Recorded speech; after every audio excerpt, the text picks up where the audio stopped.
இந்த உலகத்தில் பல ஜனங்கள் கேட்பதுண்டு, இயேசுவை ஏற்றுக்கொள்வதனால் எனக்கு என்ன லாபம் கிடைக்க போகிறது? இயேசுவை ஏற்றுக்கொள்வதனால் எனக்கு என்ன வித்தியாசம்? எனக்கு என்ன ஆசீர்வாதம்?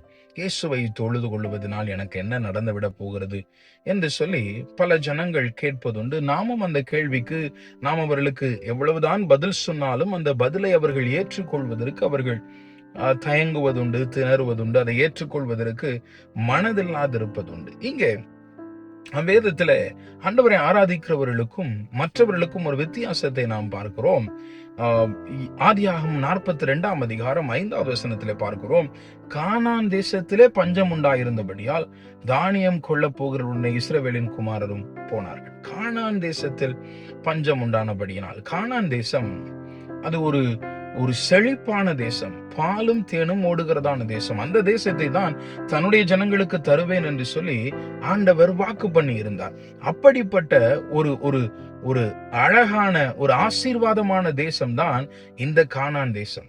அந்த கானான் தேசத்துல பஞ்சம் உண்டாயிருந்தது என்று சொல்லி வேதம் சொல்லுகிறது. ஆனால் அந்த பஞ்சம் யாருக்கு இருந்தது என்றால் கானான் தேசத்தில் இருந்தது. ஆனால் அவரை ஆராதிக்கிற பிள்ளைகளுக்கு இல்லை. யாக்கோபுக்கும் அவனுடைய குமாரர்களுக்கும் தேவையான தானியத்தை ஆண்டவர் யார் மூலமாக கொடுத்தார்? யோசேப்பின் மூலமாக கொடுத்தார். யோசேப்பு அங்கே எல்லா தானியத்திற்கும் அவன்தான் அதிகாரியாக அமர்ந்திருந்து எல்லாவற்றையும் பகிர்ந்து கொடுத்து கொண்டிருக்கிறான்.